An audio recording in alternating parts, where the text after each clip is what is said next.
আপনি যেই সময়টুকু নামাজ পড়েছেন অথচ আল্লাহকে সর্বত্র বিশ্বাস করেছেন, ওই নামাজ আপনার হয় নাই, ওই নামাজ আপনার হয় নাই, কোনোদিন হয় নাই। আপনি অবশ্যই কোনো আলেমকে জিজ্ঞাসা করা, তাই আলেম কোরআন হাদিস দেখেন আপনি ভালো করে, ওইটা আপনার নামাজ হয়নি। বেদাতীদের কাছে আপনার সন্তান কখনো নিরাপদ না, আপনার সন্তান বেদাতদের কাছে কখনো নিরাপদ না। বিশুদ্ধ আকীদা ও মানহাজের দাওয়াত আপনাকে দিতে হবে, এবং এটা হচ্ছে মূল কাজ, প্রথম কাজ। তারপর আপনাকে শরীয় পূর্ণ দাওয়াত দিতে হবে। খণ্ডিত দাওয়াত আমরা দেই না, কিন্তু আমরা বুঝাতে চেয়েছি আকীদার দাওয়াত আগে দিতে হবে, আকীদার দাওয়াত পরে দেয়া যায় না। আপনি যেই সময়টুকু নামাজ পড়েছেন অথচ আল্লাহকে সর্বত্র বিশ্বাস করেছেন, ওই নামাজ আপনার হয় নাই, ওই নামাজ আপনার হয় নাই, কোনোদিন হয় নাই। আপনি অবশ্যই কোনো আলেমকে জিজ্ঞাসা করা, তাই আলেম কোরআন হাদিস দেখেন আপনি ভালো করে, ওইটা আপনার নামাজ হয়নি। আমি যদি বলি যে সলিমউদ্দিনকে 10টা টাকা দেন, আপনি ওকে সলিমউদ্দিনকে 10 টাকা দিয়েছেন, 10 টাকা সলিমউদ্দিন পাইছে? কলিমউদ্দিন পেয়ে গেছে। এখন আপনার ইবাদত আল্লাহ পাচ্ছে না, আপনার ইবাদত আশেপাশে সমস্ত আপনার কলবে পাচ্ছে, অমুকের কলবে পাচ্ছে, আল্লাহ তাআলার কাছে আপনার ইবাদত যাচ্ছে না। কারণ আল্লাহকে তো আপনি আশুর মনে করছেন না, আপনি এমন এক আল্লাহর ইবাদত করেন যে আল্লাহ কার সাথে কথা বলে না। এই জন্য তখনকার দিনে খালিদ আব্দুল্লাহ আল কাসরি বলেছিলেন যে আইয়ুহান নাস তাকাব্বালাল্লাহু হায়াকুম ফাইন্নী মুদাহিব বিজাহিদ ইবনে দিরহাম। হে মানুষেরা, তোমরা আল্লাহ তোমাদের কোরবানি কবুল করুক, আমি আজকে কোরবানি দিব জাহিদ ইবনে দিরহাম দিয়ে। কারণ সে মনে করেছে আল্লাহ তাআলা মুসার সাথে কথা বলে নাই, অর্থাৎ ওই আল্লাহর ইবাদত সে করে না যে আল্লাহ মুসার সাথে কথা বলে। তারা কথা বলা যা বলতে রাজি নেই। এখনো অনেকে আছে, বর্তমানে অনেক আছে যারা মনে করে আল্লাহ তাআলা কথা বলেন নাই। কারণ আল্লাহ তাআলা, তারা বলে যে তাদের কথা হলো আল্লাহ তাআলার কথার মধ্যে শব্দ হইতে পারবে না। বুঝছেন তো? আল্লাহ তাআলার কথার মধ্যে বর্ণ থাকতে পারবে না। তা আল্লাহ তাআলা কেমনে কথা বললেন? তো শব্দ আছে, তো একটা শব্দ আছে। আল্লাহ তাআলা কথা কেমনে বললেন? অথচ হাদিসে রাসূলুল্লাহ সাল্লাল্লাহু আলাইহি ওয়াসাল্লাম বলেছেন, আল্লাহ তাআলা যখন কথা বলেন কান্নাউ সিলসিলাতুন আলা সাফওয়ান, পাথরের উপর জিঞ্জির আঘাত করলে যত কঠিন শব্দ হয় সেরকম শব্দ হয়ে আসে। রাসূলুল্লাহ সাল্লাল্লাহু আলাইহি ওয়াসাল্লাম বলতেন, তখন ওহী নাযিল হতো, জনক কঠিন হতো, তার শরীর থেকে ঘাম বেরিয়ে যেত। ভারী ইন্না সানুলকি আলাইকা কাউলান সাকিলা, ভারী কথা আপনার উপর আমি নাযিল করছি। আল্লাহর কথা মুসা আলাইহিস সালাম শুনেছেন, ও যদি নাই শুনতেন তো ওখান থেকে বলতেন আপনি কি বললেন, আমি তো শুনতে পাচ্ছি না, এটা বলতেন না, এটা বলতেন না। তাদের নিকট আল্লাহ যদি কোনো কারণ, কেন তারা বলেন এটা জানেন? কারণ কথা বললে কি লাগে, জিহ্বা লাগে, ওই লাগে, সেই লাগে, আওয়াজ তো সৃষ্টি হয়ে যায়। আবার তাদের মধ্যে আরেক দৃষ্টি আছে, আল্লাহকে দেখা যাবে না। আমি যদি জিজ্ঞাসা করেন দেখা যাবে, দেখা যাওয়ার তো অনুভব করা, অনুভব করে ওরা, বুঝছেন? অনুভব করে। কেন? দেখা গেলে তো দিক হয়ে যায়। সারা জীবন উল্টা করছে, এখন কি সোজা পথে যাবে? এখন উল্টো দিকেই যাবে। আখিরাত তো আল্লাহকে তারা দেখার অর্থ কি অনুভব করবে। অথচ আমরা আল্লাহকে দেখবো, আল্লাহ আরশের উপর থাকবেন, আমরা জান্নাত থাকলে জান্নাত থেকে উপরের দিকে তাকিয়ে দেখবো আল্লাহর দিকে। এটাই হাদিসে আসছে। এইভাবে বিশ্বাস করি আমরা যে আল্লাহর চেহারা দেখবো আমরা, কিন্তু ওয়ালা ইউহিতুনা বিশাইইন মিন ইলমি, আল্লাহ ইহাতা যেমন করা যাবে না, আল্লাহকে আল্লাহকে ইহাতা করতে পারবো কোনো দিক থেকে পরিপূর্ণভাবে আমরা দেখতে কোনোদিনই পারবো না, কারণ তাকে পরিপূর্ণ দেখার ক্ষমতা আমাদের নাই। কিন্তু তার চেহারা আমরা দেখতে পাবো, কোনো সন্দেহ নাই। কিন্তু তারা বলে যে না, ওই দেখলে তো দিক লাগে, বুঝলেন? আপনি সামনের দিকে দেখছেন না, পিছন দিকে দেখছেন না, সামনে দেখছেন, তো দিক হইল না।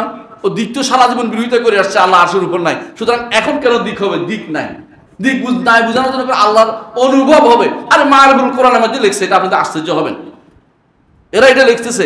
এই কথা যখন একজন মানুষ লেখে তখন আপনি কি মনে করছেন যে এই রীতি আসলেই সহিহ আকীদার উপর আছে? তারা কি মনে করে আছে? এইটা শিক্ষা দেওয়া দরকার। এই শিক্ষা যদি দিতে হয়, বিশুদ্ধ আকীদা শিক্ষা দিতে হলে বিশুদ্ধ প্রতিষ্ঠান লাগবে, বিশুদ্ধ প্রতিষ্ঠান লাগবে। আপনার যে কোনো জায়গায় আপনার ছেলে পড়াবেন, পরবর্তীতে সে পথভ্রষ্ট হয়ে যাবে, পরবর্তী পথভ্রষ্ট হয়ে যাবে। ভাই, কোনোদিন আপনি মান্দার কাছে কাঁঠাল আশা করতে পারেন না।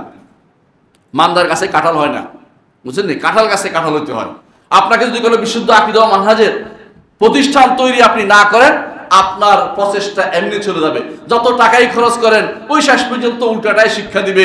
এই জন্য বেদাতীদের কাছে আপনার সন্তান কখনো নিরাপদ না। আপনার সন্তান বেদাতদের কাছে কখনো নিরাপদ না। কারণ তারা বিভিন্নভাবে, আজটা আপনারা দেখতে পাচ্ছেন, হারামে ডুবে আছে, আকামে ডুবে আছে, বাকিটা কইলাম না, আপনারা জানেন, পত্রিকা আসে মাঝে মধ্যেই, যত অন্যায় ডুবে আছে। এগুলির মধ্যে এর বাইরে যখন আপনার সন্তানকে শিক্ষা দিবে আল্লাহ কোথাও নাই, আল্লাহ সর্বত্র বিরাজমান, যখন আপনাকে আল্লাহ তা দেখা যাবে না, আল্লাহকে অনুভব করা যাবে বলবে, হ্যাঁ, তখন আপনি কি মনে করেন, আপনি কি বুঝছে তারা, এরা কোন আকীদা বুঝছে? এদেরকে যদি আপনি মনে করেন যে এদের কাছে আপনার সন্তান পড়াবেন, আপনার সন্তান নষ্ট হবে, ভালো হবে না। ওখান থেকে কেউ আসলে আপনার সন্তান এত খারাপ হবে যে এরা আপনি সাধারণ একজন চাষাভুষা হওয়া ভালো আছে, ওখানে সন্তান পড়ানো হচ্ছে। কারণ ওখানে পড়ালে বিভ্রান্তি পড়াবে, ওখানে পড়ালে আল্লাহ আল্লাহ আল্লাহ সারা সেবাত অস্বীকারী বানাবে, ওখানে পড়াইলে সহিহ আকীদার আলেমদের বিরুদ্ধে বিশুদ্ধগার শিক্ষা দিবে, ওখানে পড়াইলে কোরআন এবং হাদিসের বিরুদ্ধে আপনাকে শিক্ষা দিবে, ওখানে পড়াইলে জঙ্গি বানাই দিবে। কিন্তু আপনাকে কোরআন এবং সুন্নাহ পড়াইলে, প্রতিষ্ঠানে পড়াইলে আপনাকে কোনোদিন ভুল জিনিস শিক্ষা দিতে পারে না। এই জন্য আপনার জন্য, আমাদের জন্য কর্তব্য হচ্ছে যে আমি যে মাবদায় বিশ্বাস করি, আমি আমার নিজের সন্তানের জন্য, ভবিষ্যৎ প্রজন্মের জন্য সদকা জারি হিসেবে প্রতিষ্ঠান রেখে যাব। এটা আমার কাজে লাগবে, এটা আমার কবরে গেলেও কাজে লাগবে। এই জন্য এমন একটা জিনিস আমি ফিট করে রেখেছি যেখান থেকে অনবরত উকুলুহা দায়েম, যে কি এর খাবার যেন অনবরত যাচ্ছে। আল্লাহ তাআলা জান্নাতের কথা সেটা বলেছেন, আমি যদি বুঝার জন্য বুঝাচ্ছি যে এর থেকে অনবরত আপনার সদাকা জারিয়ে যাচ্ছে। মুহাম্মদ রাসূলুল্লাহ সাল্লাল্লাহু আলাইহি ওয়াসাল্লাম বলেছেন যে যখন মানুষ মারা যায়, সব কর্তন হয়ে যায়, তিনটি জিনিস বাকি থাকে। একটা কি? ইলমুন ইউনতাফাউ বিহি, ইলমুন ইউনতাফাউ বিহি, এটা বাকি থাকবে। মুহাম্মদ বিন সালেহ আল উসাইমিন রাহিমাহুল্লাহ যতদিন পৃথিবীতে ওনার ক্যাসেট থাকবে, বই থাকবে, ততদিন কবরে সওয়াব পেতে থাকবে।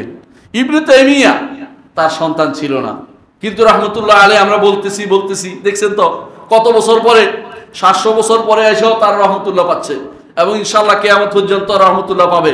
কোনো কমতি হয় নাই। বাড়িঘর রেখে গেল এতদিনে, হ্যাঁ, অমুকের আক্রমণে তমুকের আক্রমণে, হ্যাঁ, বাদশার আক্রমণে এতদিনে দুলিশাত হয়ে যেত, বাড়িঘর রেখে গেলে লাভ হয় নাই। কিন্তু উনি এলেম রেখে গেছে, সারা দুনিয়াতে সে এলেম চলছে এবং রাহিমাহুল্লাহ হবে। এরকম প্রতিষ্ঠান তৈরি করে যান, আলেম বানিয়ে যান, আলেমদের পৃষ্ঠপোষকতা করে যান। এটা আপনার জন্য সদাকাতুন জারিয়া হবে। যত মানুষ সহযোগিতা করে যাবে, সদকা জারিয়া হবে, কোনো সন্দেহ নাই। এবং এটা থাকবে মুহাম্মদ রাসূলুল্লাহ সাল্লাল্লাহু আলাইহি ওয়াসাল্লাম যেটা বলেছেন, ইলমুন ইউনতাফাউ বিহি, এমন এলেম যে এলেম দ্বারা উপকৃত হওয়া যায়। এরকম জিনিস আপনার দরকার। এই প্রতিষ্ঠান প্রত্যেকটি আমাদের মাদ্রাসাতে, আমাদের যে সমস্ত মসজিদ আছে, এই মসজিদগুলিতে অবশ্যই একটা প্রতিষ্ঠান থাকা দরকার। কমপ্লিট যতটুকু পারেন আপনি প্রতিষ্ঠান বানিয়ে ফেলবেন, কারণ এর মাধ্যমে টিকে থাকা সম্ভব। এটা না হলে শুধুমাত্র ওয়াজে কাজ হবে না। আল্লাহ আমাদের বুঝার তৌফিক দান করুন। সুবহানাকাল্লাহু ওয়া বিহামদিকা আশহাদু আল্লা ইলাহা ইল্লা আনতা আস্তাগফিরুকা ওয়া আতুবু ইলাইক।